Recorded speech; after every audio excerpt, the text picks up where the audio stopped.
सेठ साहब, आज आप कह रहे थे कि कुछ बोर महसूस कर रहे हैं। हाँ, कोई इश्यूज ही कोई नहीं खास। क्यों इश्यूज नहीं है? आज हमारे वज़ीर आज़म ने जनरल असेंबली सेशन से खिताब किया और कोई ऐसा मौजू नहीं है जिसको उन्होंने टच ना किया, और हर सारी बात सही की है, तो और हम क्या कहें। इतना फ्लो में उन्होंने बोला है और बहुत कॉन्फिडेंटली। उससे पहले जो उनकी वॉक थी जिसकी फुटेज रिलीज़ की गई है, उसमें उनके साथ इसहाक डार साहब भी हैं, तारड़ साहब भी हैं, और ओन चौधरी साहब भी हमें फ्रेम में दिखाई दिए। और रिपोर्टेडली ये कहा जा रहा है कि नेतन्याहू जब स्पीच कर रहे थे और कुछ डेलीगेशंस वहाँ से उठ के चले गए प्रोटेस्ट के तौर पर, वज़ीर आज़म हमारे मिलकर आ रहे थे प्रेसिडेंट ट्रंप से। जब उन्हें पता चला कि नेतन्याहू की स्पीच चल रही है तो वो बाहर ही मौजूद रहे, एंटर नहीं हुए।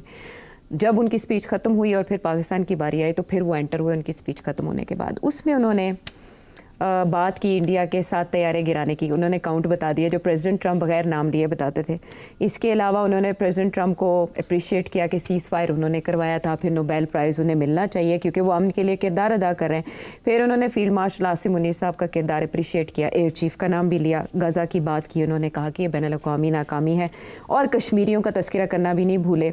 उन्होंने पुरान अफ़गानिस्तान की बात की कि पाकिस्तान की ये ख्वाहिश है। कलअदम TTP, मजीद ग्रुप और BLA और फितनतुल हिंदुस्तान, इसकी भी बात कर दी। गज़ा जंगबंदी की बात करते हुए उन्होंने कहा कि इसका क्रेडिट अगर ये हो गई तो अमरीकी सदर को जाएगा।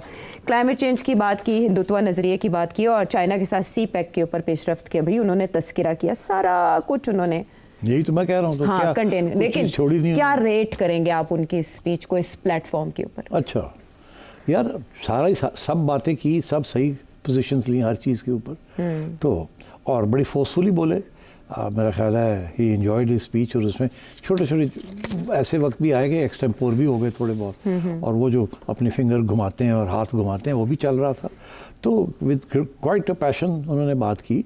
हाँ। और तालियां भी बजी, मैंने नोटिस किया वहाँ। नारे लगे, नारे तो मेरा ख्याल है वो गैलरी शैलरी में बैठे होंगे ना हमारे पाकिस्तानी। उन्होंने हाँ। पर मैंने देखा तारा उनको कह रहे थे बस करो ना करो क्योंकि वो ज़ाहिर है सारे फोकस ही उधर जा रहा था, उनकी तरफ। किसी और ने इस नौयत की नारेबाजी नहीं की। अगर नरेंद्र मोदी आज होते, स्पीच के लिए मौजूद होते, शायद वो जवाब भी देते। हाँ, बहरहाल सो या good speech and touched on all points. एक बड़ा इंटरेस्टिंग, मुझे एक इंटरेस्टिंग पॉइंट लगा, बाकी सारे तो नॉर्मल पॉइंट्स थे।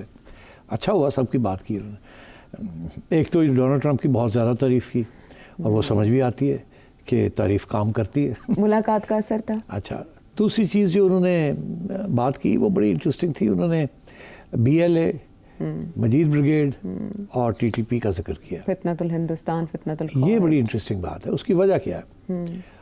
सिर्फ इतना काफ़ी नहीं था कि जी हम टेररिज्म के विक्टिम्स हैं। हाँ। वो जो उन्होंने कहा इतने लोग हमारे 90,000 लोग मारे गए वगैरह, वो सब चीज़ सही बात थी। इनका जो नाम लिया ना, इसके पीछे मकसद था एक।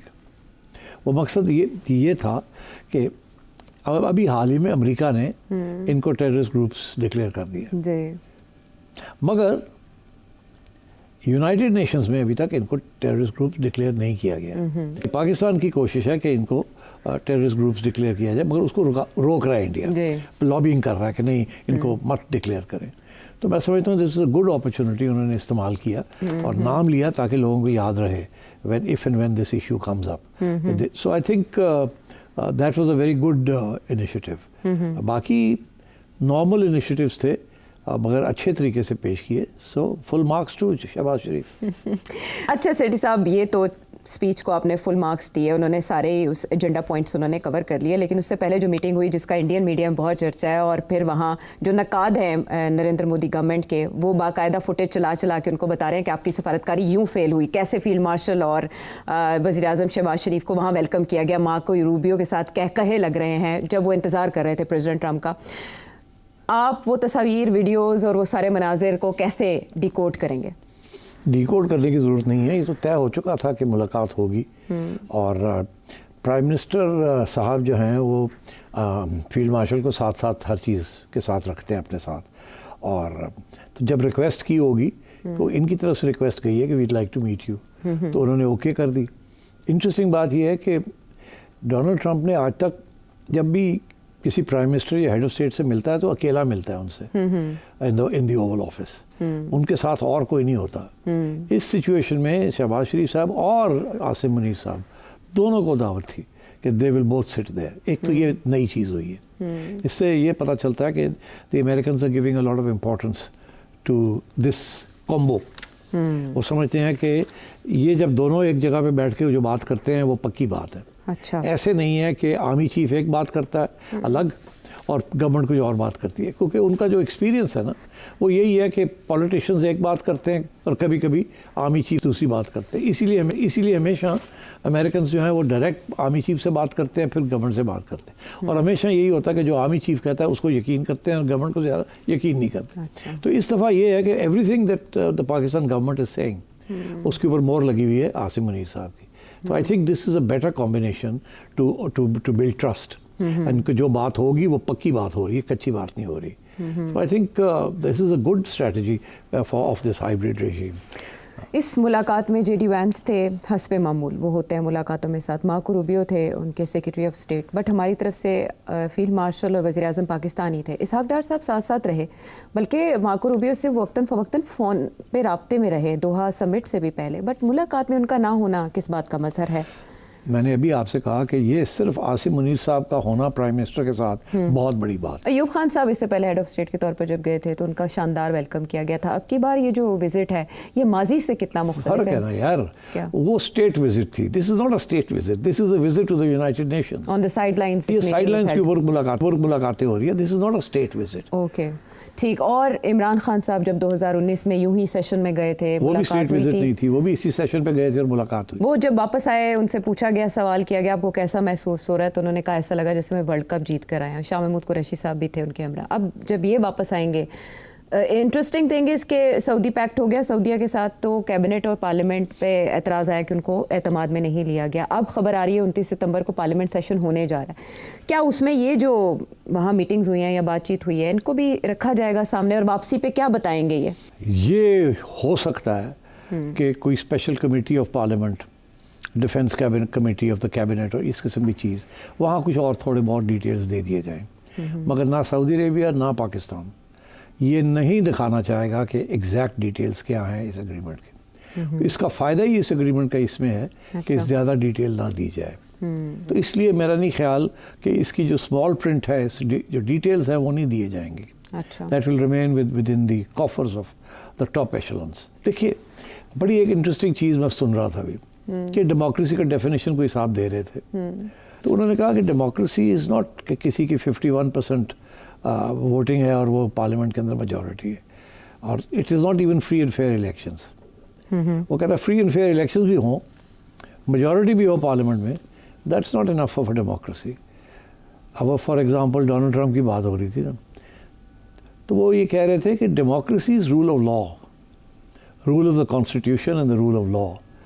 अगर आप ये सारी चीज़ें करके पार्लियामेंट में मेजॉरिटी ले भी लेते हैं और आपकी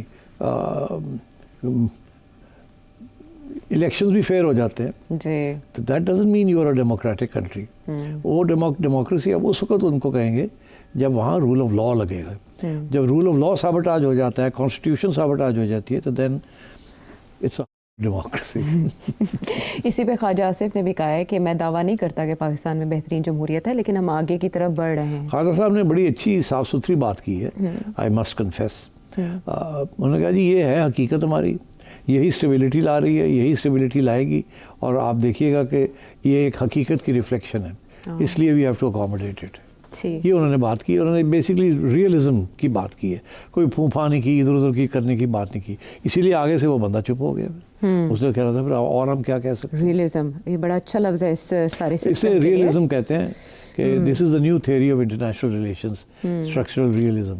so this is new theory, और क्या इस मॉडल को, थ्योरी तो पुरानी है, इम्प्लीमेंटेशन अब उसकी एक्नॉलेजमेंट इस सिस्टम की सूरत में हुई है। सो नेक्स्ट क्वेश्चन इज के पाकिस्तान का सियासी मंजरनामा आपके सामने है, पाकिस्तान तहरीक इंसाफ की एजिटेशन भी आपके सामने है, ऐसे में ये दौरा अमेरिका, इसके साथ बहुत सी कॉन्स्पिरेसीज मुंसलिक थी। अब इस दौरे के पाकिस्तानी सियासत पे क्या असरात होंगे? पाकिस्तानी सियासत पे इसके कोई ख़ास असरात नहीं होंगे, सिर्फ ये कि यहाँ PTI वाले जो हैं वो एक कंस्पिरेसी थ्योरी चला रहे थे। वो ये कह रहे थे कि जी डिफरेंसेस हो गए हैं हाइब्रिड रेजिम के अंदर, दोनों पार्टनर्स के अंदर, और वो एक एक्सप्लेनेशन ये दे रहे हैं कि एक पार्टनर दूसरे पार्टनर को कह रहा है कि सियासी तौर पे आप कामयाब नहीं रहे इमरान खान की पॉपुलैरिटी को कम करने में, तो हमारा क्या फ़ायदा हुआ आपके साथ। ठीक, ये एक इल्ज़ाम लग रहा है और इसकी वजह से ये अब अफवाहें शुरू हो गई हैं कि पता नहीं नवंबर में क्या होने जा रहा है। पता नहीं शायद कोई नया प्राइम मिनिस्टर ना आ जाए, जिसके अंदर फिर ये भी बात शुरू हो गई है कि जी जब ये बनी थी हुकूमत तो उस वक्त इन्होंने पार्टनर्स ने आपस के अंदर ये फैसला किया था कि पहले 2.5 साल शहबाज साहब रहेंगे, फिर बिलावल भुट्टो आ जाएगा। कोई इस किस्म की बातें भी शुरू हो गई। तो मैं ये समझता हूँ फारग हो गई सारी बातें। अच्छा, शहबाज शरीफ साहब ने डेमोन्स्ट्रेट कर दिया है कि he can deal with domestic and foreign issues, और ये जो उन्होंने, मैं समझता हूँ बहुत ज़बरदस्त रियलिस्ट कदम उठाया कि जनरल साहब को साथ साथ लेके जा रहे हैं और जो बात होती है उस पर दोनों इत्तेफाक करते हैं। इसके साथ बहुत मैसिव ट्रस्ट बिल्ड कर रहे हैं कि what we say we mean will implement. I think Shahbaz Sharif will come back feeling very strengthened, जैसे कि जनरल साहब feels very strengthened after the war. I think Shahbaz Shah will feel very strengthened after this visit. The American president has hosted him. And you can see, आपको नज़र आ रहा है कि बड़ी बोनोमी है, बड़ी गपशप है, बड़ी हू है, हैंडशेक है, वो सारा कुछ है। वो खैर आपके लिए है वो सारा, और हमारी मीडिया टीम साथ गई हुई है। आपको ये सब कुछ जो दिखाया जा रहा है हमारी मीडिया टीम दिखा रही है कि जी वो मोटरकेड भी आई है और ये भी है और वो भी है, जहाज़ से उतरे। ये प्रोटोकॉल सब प्राइम मिनिस्टर्स को मिलता है, उनको रिसीव किया जाता है, उनको मोटरकेड में लाया जाता है and so on and so fourth. But ये जो हमारे यहाँ जो दिखाया जा रहा है ये दिस इज आवर मीडिया जो साथ गया वो दिखा रहा है। और वो इंडिया के लिए भी तो एक मैसेज दे रहा है ना। इंडिया वाले भी ऐसे करते, इंडिया वाले भी ऐसे करते हैं। तो वो भी आप देखें ना, जब नरेंद्र मोदी इन लोगों से मिलता था तो कैसे हा जप्पी शप्पी, ये सब मीडिया के लिए है। वो बेचारे बड़े परेशान हो जाते होंगे, उन्होंने क्यों हो गए जप्पियाँ पाते फिर। Hormonal balance. अच्छा, इंडिया कैसे देख रहा होगा इस मुलाकात को? इंडिया तो मैंने सुना है कि वो हर चीज़ को मैग्नीफाइंग करके देख रहे हैं।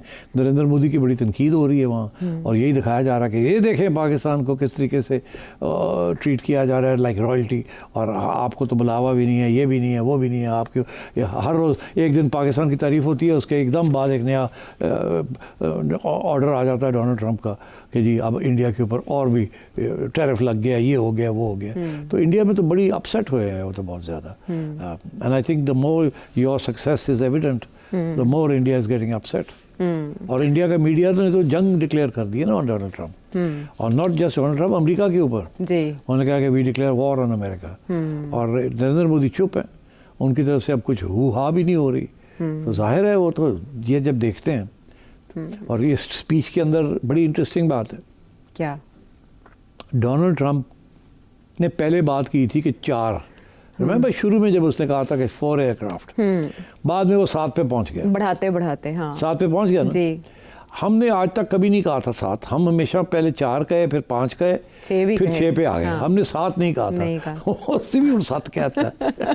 इसे ब्रीफिंग भी दी तो गई वो नहीं, तो वो जाहिर है ना, अब डोनाल्ड ट्रंप 7 कह रहा है तो आप तो 7 ही कहना है। तो अब पता नहीं होंगे 7। I think maybe now that's our position because we now have evidence. पहले उस वक्त एविडेंस नहीं थी सैटेलाइट की, अब मिल गई है इनको। So I think this is the situation. Donald Trump की बड़ी लंबी चौड़ी तारीफ की और एक दफ़ा नहीं, ठीक ठाक तारीफ की है। एंड आई थिंक इन्हें समझ आ गई है साइकोलॉजिकली कि डोनाल्ड ट्रंप बड़े पसंद करता है जब तारीफ करें उसकी आप। तो they are doing a good job. और ये सक्सेसफुल विजिट कहा जा सकता है अभी तक। इसकी डिटेल्स तो आएंगी, वेरी सक्सेसफुल। डिटेल्स इनकी प्रेस ब्रीफिंग में सामने आनी चाहिए, प्रेस को बताना चाहिए, पाकिस्तान की आवाम को बताना चाहिए। वो आके जब प्रेस मिलेंगे यहाँ यही बातें करेंगे, मैंने ये कहा, मैंने ये कहा, मैंने ये। इससे ज़्यादा जो अंदर की बात है ना, जो कि दोनों ने उनके साथ बात की, और उधर भी 2 लोग थे, Rubio and vice president JD Vance. 2+1 उनके 2 थे, ये इधर से 2 थे, और एक president Trump. So I think this was a very serious meeting. इसमें कुछ ऐसी चीज़ें भी डिस्कस हुई होंगी जो कि हो, जिसके बारे में कोई बात नहीं करेगा क्लोज डोर। उससे पहले वो सहाफ़ियों से बात करते रहे, लेकिन जब मुलाकात हुई 1 घंटा 20 मिनट क्लोज डोर हुई, और अभी तक उसकी डिटेल्स नहीं आ सकी सामने। लेकिन चले पार्लियामेंट सेशन से उसके बारे में मैंने कुछ कल के प्रोग्राम में जो आपने प्रेडिक्ट किया, हाँ, हम उसी पे कनात कर लेते हैं और देखते हैं कि वापसी पे वज़ीर आज़म पाकिस्तान क्या गुफ्तगू करते हैं, या पार्लियामेंट सेशन में क्या इसकी तफसीलात सामने आती हैं। ज़ाहिर है पाकिस्तान पीपल्स पार्टी भी जानना चाहेगी, पाकिस्तान की डिटेल्स जानना चाहेगी